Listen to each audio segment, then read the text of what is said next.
अस्सलाम वालेकुम नाज़रीन, इख्तिलाफ़ी नोट में खुश आमदीद और मैं हूँ आपकी मेज़बान महरीन फ़ातिमा।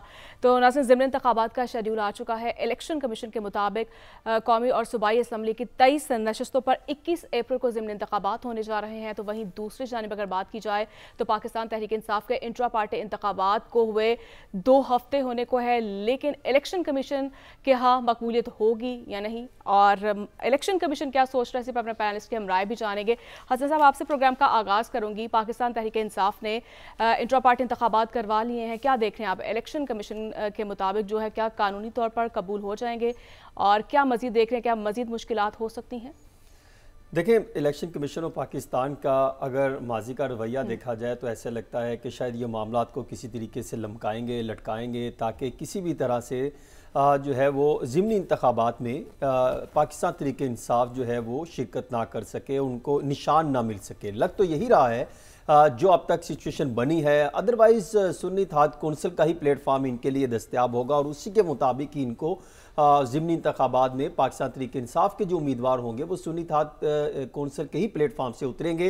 वो अलग बात है कि सुन्नी इत्तेहाद कौंसिल और पाकिस्तान तहरीक इंसाफ के जो मेंबरान हैं उनके दरमियान जो इख्तलाफात हुए वो मज़ीद जो है वो धरेबंदियों की शक्ल इख्तियार करते चले जा रहे हैं।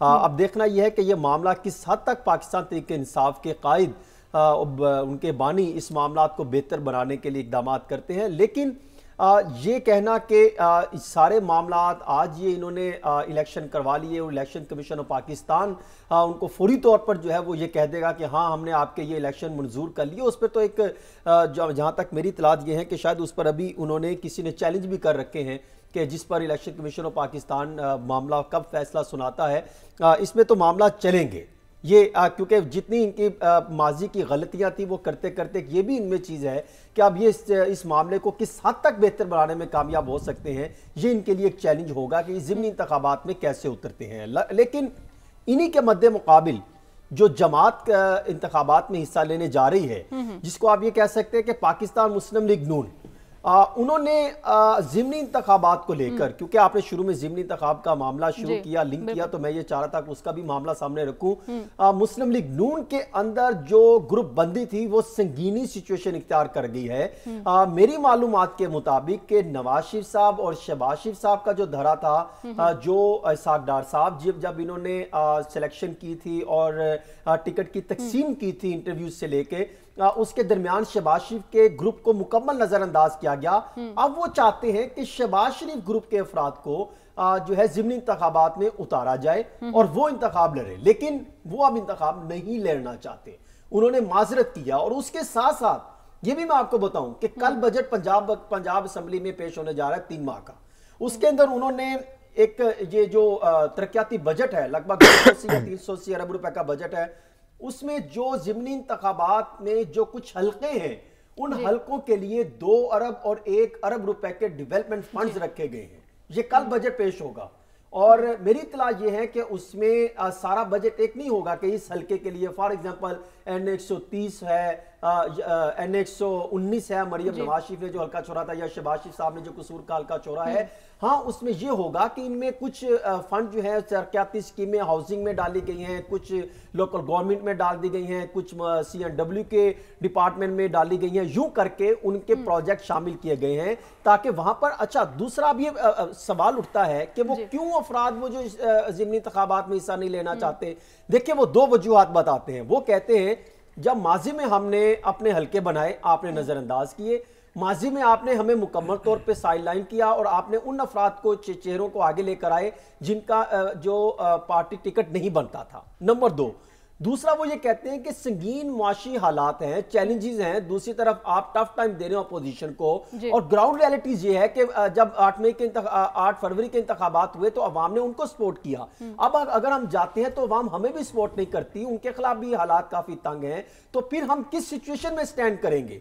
तो वो यूं ज़िमनी इंतखाबात में हिस्सा लेने से घबरा रहे हैं। लेकिन मेरी इतला यह है कि मुस्लिम लीग नून के सदर ने एक शख्स की तो बहुत तल्ले मिलते किए कि आप एक जगह से आप इंतखाब लड़ लें, लेकिन उन्होंने फिलहाल माजरत की है और कुछ शराइत रखी है कि ये शराइत होंगी तो मैं इंतखाब लड़ूंगा, वरना मैं इंतखाब में हिस्सा नहीं लूंगा, और मेरी तरफ से माजरत है। और फिर दोबारा उनसे रब्ता किया गया, उन्होंने कहा जी हम आपसे, उन्होंने कहा वो अगले भी इलेक्शन की और कुछ उससे साथ मुंसलिक चीजों की गारंटियां मांग रहे हैं। तो ये सिर्फ पाकिस्तान तहरीक इंसाफ के लिए चैलेंजेस नहीं है, बल्कि ये मुस्लिम लीग नून के लिए भी एक चैलेंज बनकर सामने उभरा है कि हमने ज़िमनी इंतखाबात में किस तरीके से उतरना है। ठीक है अदिल, आप किस तरह से देख रहे हैं? ये भी कहा जा रहा है कि पीटीआई सुन्नी इत्तेहाद काउंसिल के जम होने की बातें हो रही है, क्या इससे पाकिस्तान तहरीक इंसाफ को कितना फायदा हो सकता है?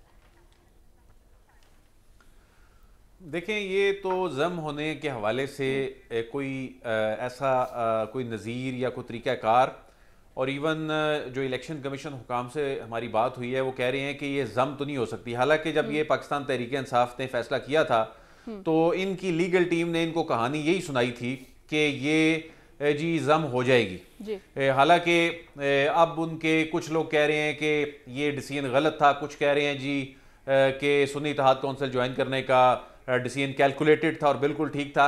हकीकत यह है कि इनकी तैयारी ही नहीं थी। एक तो इन्होंने अपनी आइडेंटिटी गंवा दी और इन्होंने इससे कुछ पाया नहीं, और खुद फिर कल इतराफ ये कर रहे थे कि हमें तो पहले ही पता था जी हमें मखसूस नशिस्तें नहीं मिलनी। जब आपको पहले ही पता था मखसूस नशिस्तें नहीं मिलनी तो फिर आप गए क्यों? तो अभी तक कोई लीगल फोरम पर कोई मौसर तरीके से इनकी कोई हिकमत अमली भी नजर नहीं आ रही।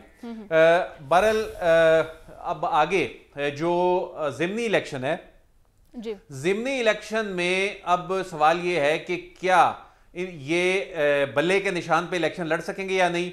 उसमें इलेक्शन कमीशन ऑफ पाकिस्तान में इन्होंने अपने नए इंट्रा पार्टी इंतखाबात की तफसीलात तो जमा करा दी हैं, लेकिन अभी तक इलेक्शन कमीशन जो है उस मामले पे, उस इलेक्शन कमीशन ने इसको टेकअप नहीं किया। इसमें उनको एक दरख्वास्त देनी पड़ेगी क्योंकि उसमें वक्त कम रह गया है कि जो सिंबल एलोकेट होने हैं उम्मीदवारों को, तो उससे कबल हमें ये निशान दे दिया जाए। लेकिन अकबर अस बाबर ये कह रहे हैं कि उनकी जानिब से भी दरख्वास्त दायर कर दी गई है इलेक्शन कमीशन ऑफ पाकिस्तान में, इसको चैलेंज कर दिया गया है चूंकि। तो अभी पहले ये फैसला होगा कि ये इंतखाबात भी मुतनाज़ा हैं या नहीं है, उसके बाद इलेक्शन कमीशन ये डिक्लेयर करेगा कि हम इनके इंट्रा पार्टी इलेक्शन जो है उसको तस्लीम कर रहे हैं या नहीं कर रहे। उसके बाद आगे फिर ये मामला जो है तय पाएगा।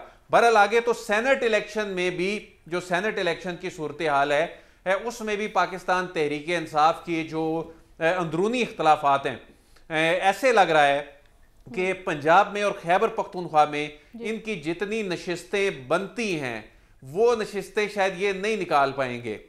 उसकी रीज़न ये है कि इनकी जो केपी में अगर रफ कैलकुलेशन की जाए, वैसे इसका एक फार्मूला होता है, अगर केपी में देखा जाए तो इनकी तकरीबन जनरल 4 और एक खातून और एक टेक्नोक्रेट की जो नशिस्त है वो बनती है। लेकिन अगर नंबर्स को देखें, इनके अंदरूनी इख्तलाफात को देखें और वहां पर जो मखसूस नशिस्तों के बाद नंबर गेम तब्दील हुई है, दीगर सियासी जमातें इनके लोगों को एंगेज कर रही हैं।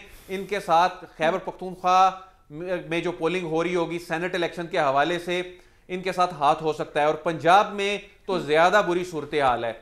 तो ज़िमनी इलेक्शन में बहरहाल अगर देखा जाए तो ग्राउंड पे तो सूरत हाल इनकी बेहतर है, यानी जिस तरह जनरल इलेक्शन में ग्राउंड पे इनकी सूरत हाल बड़ी स्ट्रांग थी। सुन्नी इत्तेहाद काउंसिल, अब बल्ले का निशान इनके पास हो या ना हो ये मैटर नहीं करता। अब तो देखे सुन्नी इत्तेहाद काउंसिल को भी कोई निशान मिले ना मिले ये मैटर नहीं करता। ये अगर आजाद उम्मीदवार भी खड़े करेंगे तो उसमें जो हुकूमत है, हुकूमती उम्मीदवार होंगे, उनको बहरहाल मुश्किल और टफ टाइम जो है ये देने की पोजीशन में है ग्राउंड में। लेकिन सेनेट इलेक्शन में सिचुएशन डिफरेंट है। सेनेट इलेक्शन में चूंकि इलेक्टेबल्स ने फैसले करने हैं, तो जो इलेक्टेड रिप्रेजेंटेटिव है मादद के साथ, उन्होंने फैसले करने हैं, तो वहां पर इनके साथ सीक्रेट बैलेटिंग है चूंकि, तो सुन्नी इत्तेहाद काउंसिल के साथ वहां पर हाथ हो सकता है।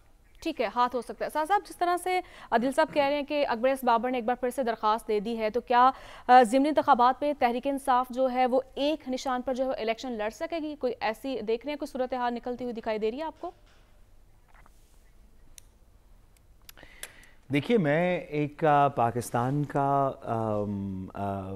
मुल्क से, हमारी जमहूरियत से प्यार करने वाला शहरी हूँ, तो मेरी तो यही दुआ है कि इलेक्शन कमीशन माजी की तरह ये फ़ैसला भी ऐन आइन और कानून के मुताबिक करे और ऐसी पार्टी जिसकी पॉपुलैरिटी शायद वोट्स जो इलेक्शन में पड़े उससे तो लगता है सबसे ज़्यादा है, उसको बिल्कुल उसका सिंबल भी नहीं देना चाहिए, उसका इलेक्शन का रिज़ल्ट भी तस्लीम नहीं करना चाहिए। और अगर 2-3 और जाते जाते उनके लोगों को रास्ते में ठुड्डा भी मार दिया जाए तो इतनी गैर मुनासिब बात नहीं होगी। मैं तो इलेक्शन कमीशन के इस तरह के तमाम आइनी इक़दामात के हमेशा से साथ हूँ। अदील साहब ने जो दूसरी बात की, मैं उस पर भी एग्री करना चाहता हूँ कि ज़िमनी इंतखाबात जहाँ पे आवाम से पूछना है वहाँ पे तो हुकूमत को और हुकूमत का जो ये एक अलायंस है इसको शायद कुछ ख़तरा हो, लेकिन जहाँ पे इलेक्टेबल से पूछना है, नहीं सॉरी माजरत, इलेक्टेड रिप्रेजेंटेटिव से पूछना है, वहाँ पे हुकूमत को कोई मसला नहीं है, क्योंकि आवाम की मर्ज़ी क्या है, हल्के में मर्ज़ी क्या है, इससे कोई फ़र्क नहीं पड़ता। अवाम का वोट किस तरफ है इससे कोई फ़र्क नहीं पड़ता। जब कमरे में चंद लोग मिल बैठेंगे आगे की हुकूमत साजी करने के लिए, पीपल्स पार्टी के, नून लीग के, दीगर पॉलिटिकल पार्टीज़ के, तो मुझे यकीन है कि हर शख्स जमहूरियत और आइन के साथ होगा और उनके दिलों का एक ही वज़ीर आज़म होगा। तो मैं इन दोनों एनालिसिस से एग्री करता हूँ। और अगर कोई भी शख्स कानून की कोई और मंतक दे कि आर्टिकल 17 के अंदर एक फंडामेंटल राइट है, अब इलेक्शन सब पाकिस्तान ने देखा कि एक इंट्रा पार्टी इलेक्शन हुआ, अकबर एस बाबर साहब तो शायद पता नहीं कौन आके इलेक्शन करवाएगा तो वो राज़ी होंगे कि ये वाकई अब ठीक हो गया इलेक्शन। हमेशा से उन्होंने क्योंकि आइन और कानून में बिल्कुल दुरुस्त बात की है तो वो इस दफ़ा भी ज़रूर दुरुस्त बात कर रहे होंगे। वैसे ये तमाम चीज़ें तो हमने देख लीं, लेकिन मुझे यकीन है कि जब इसको आइन के पैमाने पे एक इंडिपेंडेंट गैर जानिबदार इलेक्शन कमीशन परखेगा आइन और कानून के पैमाने पे, तो इसमें से यही निकलेगा कि बिल्कुल सिंबल रिटर्न नहीं होना चाहिए। अदील साहब दुरुस्त फरमा रहे हैं। ठीक है, थोड़ा सा सेनेट पे ज़रा बात कर सकूं। देखिए सेनेट के मामले पे जो बात हो रही है ना, इसमें जो अदील वराई साहब ने कहा कि पंजाब में भी और खैबर पख्तूनख्वा की भी बात की, तो मैं ये समझता हूँ कि पंजाब में मेरी इत्तला ये है कि 9 अफराद से राब्ते में है पाकिस्तान मुस्लिम लीग नून और पाकिस्तान पीपल्स पार्टी वाले कि किसी तरीके से वो उनके उम्मीदवार को जो है वो उनसे सपोर्ट ली जा सके, और इनका टारगेट कोई 15 के करीब है और ये टास्क सौंपा है। और सारे मामले को जो हेड कर रहे हैं वो जरदारी साहब कर रहे हैं और उन्होंने कुछ जिम्मेदारियां तफवीज़ की है मुख्तलिफ जो है वो अफराद को, जो ये समझते हैं कि कौन से अफराद हैं जिनको तोड़ा जा सकता है और कौन से अफराद हैं जो नाराज़ हैं अपनी पार्टी से, उनको तोड़ने के हवाले से टास्क दिया है। और पंजाब में अगर देखें तो मुस्लिम लीग नून की तरफ से वो मेरा ख्याल है अगर ओपन कराया जाए ना तो सबसे ज़्यादा मोहसिन रज़ा नकवी साहब वोट ले जाएंगे, जितनी 4 सियासी जमातों ने उनको सपोर्ट किया है।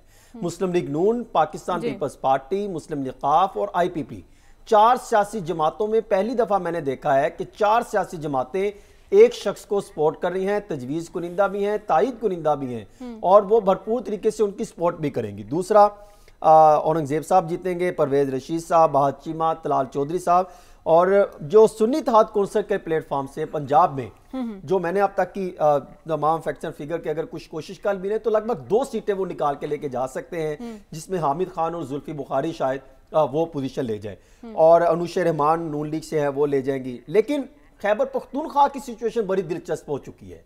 वहां पे जो नौशहरा और फिर मालाकंड और पेशावर के कुछ MPs हैं वो शायद काफी नाराज हैं। वो ये कहते हैं कि जिस तरीके से आपने वजारतें बांटी, जिन आपने जीजो कारब को नवाजा, शेराम तरकई हो, साबिक स्पीकर कौमी असम्बली उनके भाई हो और उनके जीजो कारब दीगर अफराद को जिस तरीके से नवाजा गया है वो, और फिर जिस तरीके से अलीमीन गंडापुर MNA की सीट पे अपने भाई को लड़ाना चाह रहे हैं, वो ये कहते हैं अगर आपने इसी तरह बंदरबाट करनी है, मारूसियत अगर आपने तरीके इंसाफ के अंदर भी शुरू करनी है तो वो एक धरा मौजूद है। तो मैं ये समझता हूं कि सेनेट के इंतखाबात में खैबर पख्तूनख्वा में एक बड़ा सरप्राइज सामने आ सकता है और क्योंकि वो जो धरेबंदी है वो शायद आइंदा आने वाले कुछ चंद हफ्तों में क्लियर हो जाए, क्योंकि ईद के बाद जो सिचुएशन बनेगी वो तो बहुत खतरनाक होगी। हो सकता है वो कुछ अफराद हसन से एक सवाल पूछ सकता हूँ? जी जी बिल्कुल, आप जी साहब जी। हसन, आप क्या ये कह रहे हैं कि कुछ लोग सुन्नी इत्तेहाद में पार्टी के अंदर मौरूसियत से या मौरूसियत के कुछ अनासर से बददिल होके आसिफ अली जरदारी साहब और शरीफ खानदान के पास जाना चाहते हैं क्योंकि वो मौरूसियत से बददिल हो गए? देखिए मैंने ये बात नहीं कही, आप बात को देखें, आप उसको लिंक कर रहे हैं सादुल साहब, आप भी क्या टेक्निकल सवाल कर रहे हैं। मैं तो हमेशा उनकी बात करता हूं कि पाकिस्तान पीपल्स पार्टी या मुस्लिम लीग नून में मारूसियत की इतनी एग्जांपल्स मौजूद हैं जिसकी हम मसाले दे दे के थक जाएंगे उनका। लेकिन खैबर पख्तूनख्वा में सिर्फ अगर अब आपने सवाल छेड़ ही दिया है तो मैं आपके सामने कुछ चीजें रख देता हूं। देखें, उमर अयूब साहब के कजन अरशद अयूब सूबाई वजीर खैबर पख्तूनख्वा, असद कसर कैसर के छोटे भाई आकिबुल्ला, शेराम तरकई के छोटे भाई फैसल तरकई, साबिक एमएनए नूरुल हक कादरी साहब के भतीजा, उनको जो है वो अदनान कादरी, उनको वजीर बनाया गया है। शेर अफजल मरवत साहब ने अपने छोटा भाई जो है वो एडजस्ट किया है, खालिद लतीफ मामूल खसूसी बने गए। फिर उसके बाद अब जो फैसल अमीन गंडापुर, अली अमीन गंडापुर साहब के भाई हैं, और लोग इस मौलूसियत से नाराज होकर इस्माइल खान से इलेक्शन पार्टी के पास जाना चाहते हैं। वो ये कहते हैं कि आपने ये काम कर दिया, और जिनका राइट बनता था, जो खैबर पख्तूनख्वा में जो कहते हैं हमने पीटीआई के साथ करे रहे, हमने दिन ना रात देखी, सब हम बानी पीटीआई और पीटीआई के लिए हम स्टैंड करते रहे, आपने हमें नजरअंदाज कर दिया और फिर आप उनको तस्लीम भी नहीं कर रहे, फिर उनकी बात भी नहीं सुनी जाती, और फिर एक अपना जो है वो आपने ग्रुप बंदी कर ली।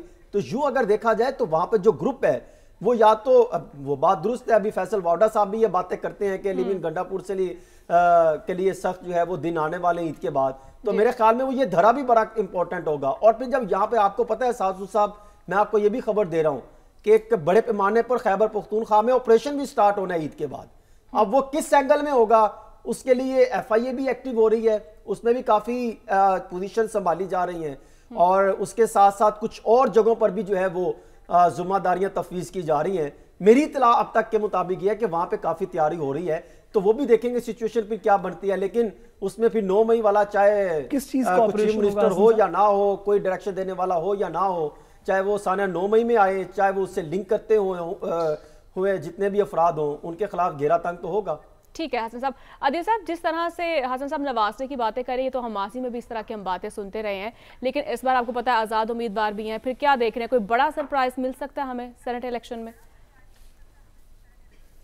देखिए, सेनेट इलेक्शन में पहले तो मैं आपके सामने वो नंबर्स रख दूं कि कितने वोटों से एक नशिस्त जो है वो बनती है।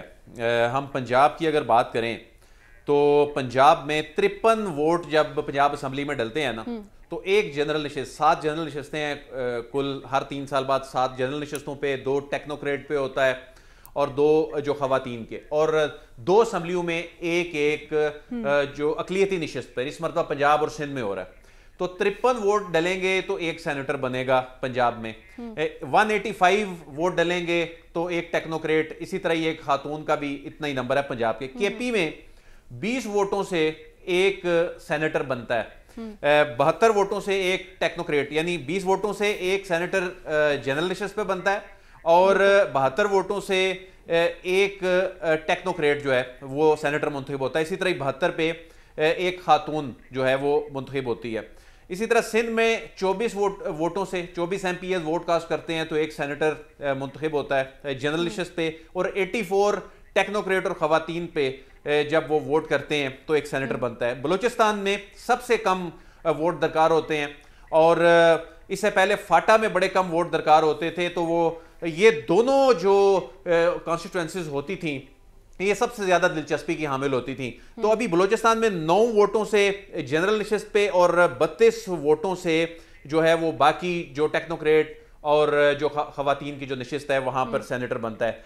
जहां तक बिल्कुल हसन साहब ठीक कह रहे हैं, ये एंगेजमेंट शुरू हो चुकी हैं। इन्होंने पाकिस्तान तहरीक इंसाफ के जो MPs हैं उनको तोड़ना शुरू कर दिया है, और उनकी अपनी भी ग्रीवेंसेस हैं पाकिस्तान तहरीक इंसाफ के जो सुन्नी इत्तेहाद कौंसिल में जो लोग गए हैं। वजारतों का मामला भी है, पार्टी को जिस अंदाज में इस वक्त चलाया जा रहा है, कल भी हमने बताया कि 7 धड़े जो हैं वो काम कर रहे हैं, और कोर कमेटी अलग से गुस्से में बैठी हुई है कि असल में फैसला करने के लिए हम बैठे हैं, हमारी कोई सुनता ही नहीं है, वकला ने हाईजेक कर लिया है। तो इस वक्त कोई पता नहीं है, यानी जो सेनेट इलेक्शन होता है ये एक बहुत बड़ी मश्क होती है, इसमें एक एक वोट की कैलकुलेशन से चलना होता है, आपको ग्रुप्स बनाने पड़ते हैं कि आपने जो 50 सेनेटर्स को बताया 50 MPs को बताया जाता है कि आपने इस शख्स को तरजीही बुनियादों पे वोट देना है, बाकी 50 को बताया जाता है आपने इतनों को वोट इसको जो तरजीही बुनियादों पर इस तरह नंबरिंग करनी है। तो ये आपस की कोऑर्डिनेशन इस वक्त इतनी वीक है कि ये इतनी बड़ी मश्क में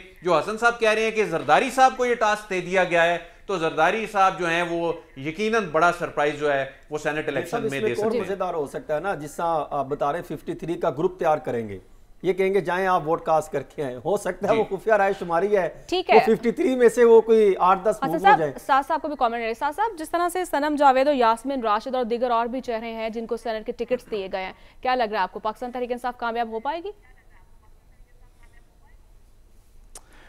देखिए, मैं तो अपने दोनों दोस्तों से डिसएग्री नहीं कर सकता। ख़बर इनके पास होती है, मेरे पास तो एक नाक के साथ तज्जिया होता है, ख़बर तो हो नहीं सकती। तो मैं अदील साहब की और हसन साहब की बात से कैसे डिसएग्री कर सकता हूँ? अगर वो कह रहे हैं कि ये तमाम पीटीआई के प्लान्स मस्मार हो जाएंगे और सिंध हाउस ना भी हो तो किसी और हाउस में बैठ के कुछ ऐसे फैसले होंगे जहाँ पे जरदारी साहब के और दीगर के इन्फ्लुएंस से कुछ सियासी नंबर्स इस तरह के आपस में बन जाएंगे कि पीटीआई नाकाम हो जाएगी और बाकी सब जीत जाएंगे, तो मुझे यकीन है कि मेरे दोनों भाई जिनके पास खबर होती है वो दुरुस्त कह रहे होंगे। मैं इस पे अपना नाकिसा तज्जिया दे सकता हूँ आपकी इजाज़त से, और वो ये है कि हम एक जमहूरियत में रहते हैं जिसका एक बुनियादी पॉइंट ऑफ व्यू ये है कि जो आवाम की आवाज़ होगी वो गवर्नेंस में रिफ्लेक्ट होगी, कि हमारा जो रियासत का सियासत का स्ट्रक्चर है उसमें आवाम की आवाज़ रिफ्लेक्ट होगी। इसको जमहूरियत कहते हैं। अगर हम बात ये कर रहे हैं, जो कि शायद दुरुस्त बात हो, मेरे भाइयों ने दुरुस्त खबर दी होगी, कि कुछ लोग आपस, जिनको शायद अवाम ने उस तरह वोट नहीं किया, इलेक्शन कमीशन के अपने नंबर्स के मुताबिक भी ये majority parties individually majority party नहीं बनती, तो वो सब बैठ के सियासी तमाम उमूर को आपस में डिस्ट्रीब्यूट कर लेंगे और ओहदे भी बांट लेंगे और हुकूमत भी चलाएंगे। तो ये ज़रूर हो सकता है कि हो जाए, बिल्कुल हो सकता है, क्यों नहीं, मेरे दोस्त दुरुस्त कह रहे होंगे। लेकिन मेरा इनसे सवाल ये है कि इससे फिर होगा क्या, उस सेंटिमेंट का क्या करेंगे जिसने अब से तकरीबन कुछ नहीं सिर्फ 6 हफ्ते पहले आपको अपनी कोई आवाज़ सुनाई थी, उसको क्या करेंगे? क्या सिंध हाउस में जो, या मोहसिन नकवी साहब को या यास्मीन राशिद साहिबा को या किसी को वोट ऊपर नीचे आगे पीछे करके फिर पाकिस्तान के लोगों के दिल तब्दील हो जाएंगे?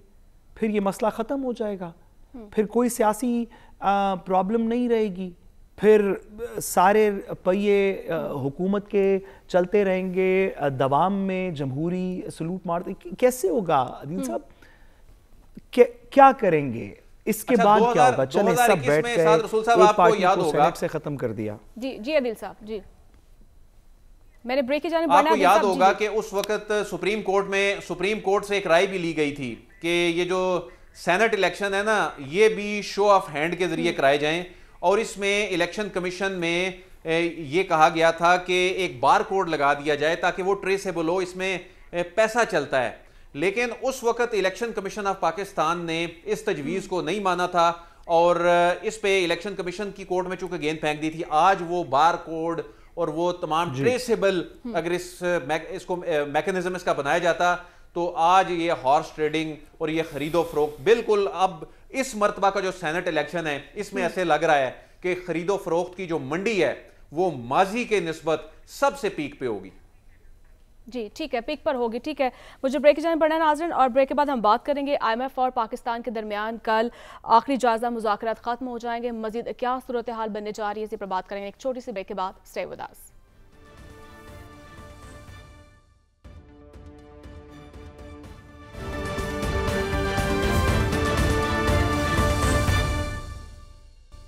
वेलकम बैक नाज़रीन, जैसा कि IMF और पाकिस्तान के दरमियान शेड्यूल के मुताबिक आखिरी जायजा मुज़ाकरात कल ख़त्म हो जाएंगे और पाकिस्तान पुर उम्मीद है कि मुज़ाकरात की कामयाबी पर जायज़ा मिशन $1.1 अरब की आखिरी किस्त के लिए सिफारिश भी करेगा।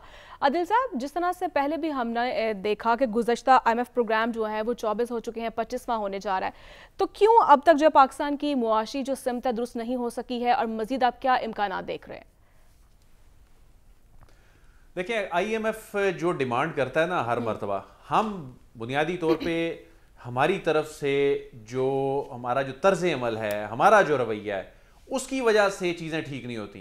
आईएमएफ तो बुनियादी तौर पे अपनी रकम वापस लेने के लिए सब कुछ कर रहा होता है, लेकिन अगर हम उसको लेटर एंड स्पिरिट में इंप्लीमेंट कर दें तो इसमें मुल्क को कौम का भी फायदा है। मिसाल के तौर पे आईएमएफ इस वक्त ये कह रहा है कि आप जो पीएसडीपी, जो तरक्याती मंसूबे, इनके जो फंड्स हैं, इनकी आप बाकायदा जियो टैगिंग करें ताकि ये जो रकम आपको मिलनी है ये करप्शन में इस्तेमाल ना हो। इसमें किसका फायदा है? इसमें पाकिस्तान का फायदा है। आईएमएफ ये कहता है कि आप बिजली की पैदावारी लागत कम करें और रिकवरियां बेहतर करें। इसमें किसका फायदा है?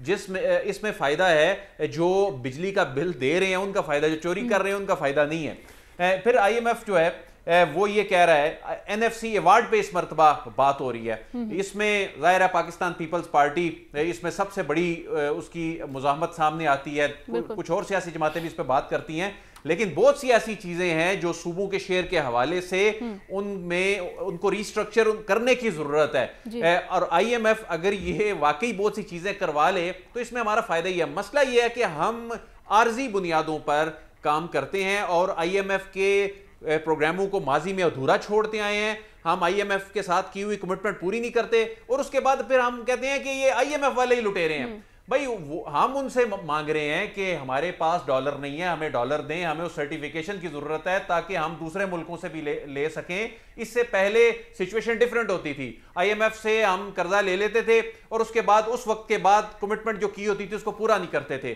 फिर अब ये तय हो चुका है आलमी दुनिया में कि अब जिसके पास आईएमएफ की सर्टिफिकेशन होगी, दूसरी दुनिया भी, दूसरे आलमी मालियाती इदारे भी उसी सूरत में फंडिंग देंगे। इस मरतबा चूंकि मजबूरी बढ़ गई है, अमल दरामद करना पड़ेगा। अगर हम वाकई ये तमाम चीजें, एनर्जी सेक्टर की चीजें, हम ये जो मंसूबों पे लगने वाली जो अरबों डॉलर्स की रकम है, इसकी ट्रांसपेरेंसी को यकीनी बनाएं, हम सूबों के शेयर के हवाले से चीजें बेहतर कर लें, हम जो टैक्स सिस्टम है, मिसाल के तौर पे आईएमएफ कह रहा है रियल स्टेट सेक्टर को आप टैक्स नेट में लेकर आएं, आप इस बैंकिंग चैनल्स को इसमें प्रमोट करें। इसमें मुल्क का फायदा है, हमारे मुआशी निजाम का फायदा है। मसला यह है कि हम शायद खुद अपने साथ सिंसियर नहीं हैं, हम सिर्फ डेली बेसिस की ट्रांजैक्शन पे मामलात चलाते हैं और जब मामला गुजर जाता है, आपका कमेंट आ चुका है। बिल्कुल जी हसन साहब, जिस तरह से पेट्रोलियम मसनूआत की अगर बात की जाए तो सालाना दरामदी बिल 17.5 अरब डॉलर्स है और पेट्रोलियम सेक्टर का जो गर्दिशी कर्जा है वो 3022 अरब रुपए पर पहुंच चुका है।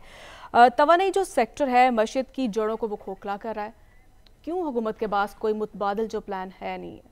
देखिए, फेडरल सेक्रेटरी पावर डिवीजन जब लगे थे राशिद महमूद लंगरेयाल, तो उन्होंने बहुत अच्छा एक प्लान मुरतब करके दिया था और उन्होंने कहा था कि हमें इस प्लान के तहत काम करना चाहिए जहां से गर्दिशी कर्जे भी कम होंगे और जो एग्रीमेंट हुए उसके हम रिव्यू की तरफ भी जा सकते हैं, और बिजली चोरी के वाले से जो रोकथाम का प्लान उन्होंने दिया था, जिस हद तक काम शुरू किया था, उसके बाद क्या हुआ, उनको हटा दिया गया था जी। और अब जब मैं बात कर रहा हूं, अभी दोबारा उनका नोटिफिकेशन जारी कर दिया है, यानी राशिद महमूद लंगरेयाल को फेडरल सेक्रेटरी पावर डिवीजन दोबारा तैनात कर दिया है जी। और उनसे ये कहा गया है कि आप आइए और जो पावर डिवीजन से लेके आपने पावर के हवाले से जो गर्दिशी कर्जे कंट्रोल करने के लिए, बिजली चोरी की रोकथाम के लिए और जो एग्रीमेंट के रिव्यू के हवाले से आपने उस टाइम हमें ब्रीफिंग दी थी, उसमें हमें लेके चले। देखिए, मैं ये कहता हूं कि आप कोई एग्रीमेंट तो जो है वो बेशक पुराना उठा लें या नई लॉन्ग टर्म पॉलिसी लेकर आए, हम हमेशा एक शॉर्ट टर्म पॉलिसी के तहत चलते हैं और लॉन्ग टर्म पॉलिसी को हम भूल जाते हैं। हम शॉर्ट टर्म फायदे हासिल करते हैं जिससे हमें नुकसान होते हैं। जिन भी ममालिक ने अपने वसाइल और आमदन को देखते हुए अपना एक पैमाना सेट किया है, वो तरक्की की मंजिलें तय करता गया है। आप स्वीडन की मिसाल ले लें, 90 की दिहाई में उनके क्या हालात थे, उन्होंने अपने अखराजात कम किए, उन्होंने डेवलपमेंट के प्रोजेक्ट पर पाबंदी लगा दी 2 साल के लिए और उन्होंने कहा हम कर्जे उतारेंगे, और फिर क्या हुआ, आज वो उसकी पोजीशन आप देखें। और हम क्या करते हैं, इसलिए तो आईएमएफ कहता है कि ये जो पाकिस्तान के हुक्मरान हैं, इनके महकमों के जो हेड हैं और दीगर जो अफराद हैं, ये सिर्फ 2-4 काम करते हैं, हुकूमतें उड़ाते हैं, जोड़ तोड़ करते हैं, ये सिर्फ लूट मार के इल्जामात इन पर लगते हैं और फिर इस तरह के मामला सामने आते हैं कि आप कर्जे लेते हैं और कर्जे वापस करने का आपके पास प्लान कोई नहीं होता। तो जिसको देखते हुए आईएमएफ जो आपके ऊपर शराइत लगाता है, मुतालबात करता है, वो बुनियादी तौर पे, मैं कभी आईएमएफ के मुतालबात को गलत नहीं कहता, इसलिए नहीं कहता कि वो आपका एक ताजुन करते हैं कि ये आप लाइन ड्रॉ करें, आप ये चीजें दुरुस्त करें ताकि पाकिस्तान की सिचुएशन बेहतर हो। हम उन चीजों पर काम नहीं करते, हम वक्ती तौर पे मामलात को लेकर चलते हैं। आज जब मामला आप देखें, उन्होंने कहा कि रेवेन्यू का टारगेट आप अचीव करें।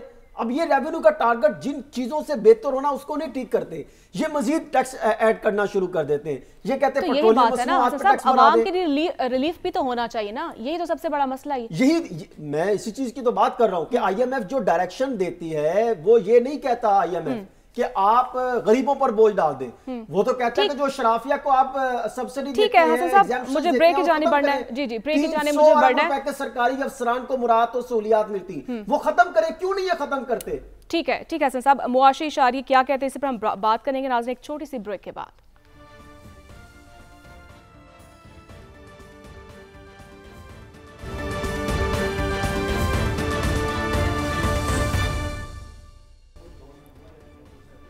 वेलकम बैक नाज़रीन। और साहब, जिस तरह से मुआशी इशारियत तो मुतासर कुन नहीं है, लेकिन क्या देख रहे हैं आपके मुस्तकबिल कैसे रोशन हम मान लिया जाए? देखिए, पाकिस्तान के मुस्तकबिल के ज़ामिन, पाकिस्तान के सियासतदान जो इस वक्त हमारी हुकूमत में हैं, ये हमारे मईशत के ज़ामिन नहीं हैं। पाकिस्तान की रियासत के वो इनिशिएटिव्स जिनका सियासत से कोई ताल्लुक़ नहीं, जिसमें सर फहरिस्त हमारी SIFC है, हमारे एग्रीकल्चर के, माइनिंग के, टेक्नोलॉजी के प्रोजेक्ट्स हैं, हमारी ये डॉलर स्मगलिंग के ऊपर रोकथाम है, हमारी बॉर्डर कंट्रोल्स हैं। ये चीज़ें हैं जो पाकिस्तान की सिक्योरिटी और मईशत दोनों की ज़ामिन है, क्योंकि ये दोनों हैंड इन हैंड चलती हैं, एक के बगैर दूसरी तकरीबन हो नहीं सकती। लेकिन मेरी, और जहाँ पे जैसे हसन साहब ने कहा और अदील साहब ने कहा कि बिल्कुल बहुत अच्छी बात है, हमें IMF की बातें इसलिए माननी चाहिए कि जो रिफॉर्म वो कह रहे हैं वो पाकिस्तान की इकॉनमी के लिए बेहतर है। लेकिन इसके साथ साथ कुछ ऐसी चीज़ें भी हमें करनी चाहिए जो IMF खुद भी माजी के अंदर कहता रहा है, शायद अभी भी कह रहा है, लेकिन बंद दरवाज़ों के पीछे से उसकी खबर नहीं आ रही। और वो ये है कि आप अपने मुल्क से मनी लॉन्ड्रिंग ख़त्म करें। एक कश्ती है, उस कश्ती के अंदर छेद हो गया, जिस छेद से पानी आ रहा है और कश्ती डूब रही है, आप अपना सामान उस कश्ती से उठा के फेंक देंगे तो थोड़ी देर मजीद कश्ती तैरती रहेगी, कुछ और वजन कम कर देंगे तो मजीद तैरती रहेगी। लेकिन जब तक कश्ती का छेद बंद नहीं करते, जी बिल्कुल, तब तक कश्ती पूरी तरह नहीं तैरेगी। वो लोग, ठीक है, इसके साथ ही नाज़रीन प्रोग्राम का जो वक्त है वो खत्म हो चुका है। फिर आपसे अगले हफ्ते मुलाकात होगी। अल्लाह ने के बाद।